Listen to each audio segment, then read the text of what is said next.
Some Oklahomans have gone nearly 8 months without meaningful rain. The tide started to turn late last month. But field meteorologist Michael Armstrong says for some, it was too little, too late. We're in a 1950s scale drought that you've heard stories about your whole life, and I hope it breaks. When you think about drought, you think about agriculture, ranchers, farmers. I want you to look at this crop right now. It's a mix of brown and green. That should all be green. That's what our farmers are dealing with without the rain. It's tough. It's a tough life, but it's a great life. You have to love it. Newly Hutchison owns and manages the chain ranch between Canton and Sealing, Oklahoma.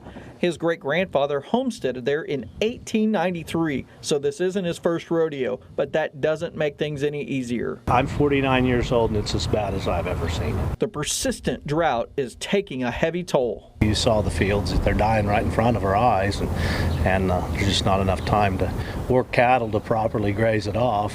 There's a lot of decisions being made by a lot of people right now. Tough decisions.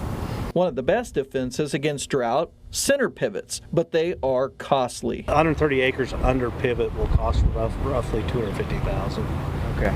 Yeah, so it's a huge investment, but and they're not cheap to operate. This graph shows how the droughts have gotten worse in western Oklahoma since 2010. They're fascinating conversations, fascinating wicked problems that you just, how are we going to solve that? And no one person's going to solve it by themselves. Owen Mills with OWRB says it's not as simple as building more lakes. As far as these big lakes, like Grand Lake or whatever, those have been built. We're not going to get new ones. He is responsible for the state's water plan, and the next one is due in 2025. I think the decision is that we're going to have to not just talk to farmers, we got to talk to everybody. I think we all are going to have to work together. We need to talk to industry in the area as well as the cities and towns, because it's in everybody's interest, right, that those farmers 30 years from now are still, going good, and we've still got a great economy up there, because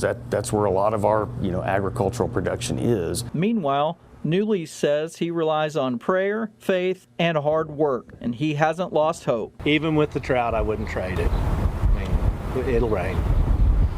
It'll rain. And it did rain. One of the best rains we've had in months in the last week of April. But it takes a lot to dig out of a drought this extreme. He told me his wheat is gone, but he's a glass half full guy, and he said it will help the grass so his cattle will have something other than hay to eat. Seems pretty clear that one of two things have to happen. We either have to get more rain, or we've got to get better at conserving the water we do have. In western Oklahoma, field meteorologist Michael Armstrong, KOCO 5 News.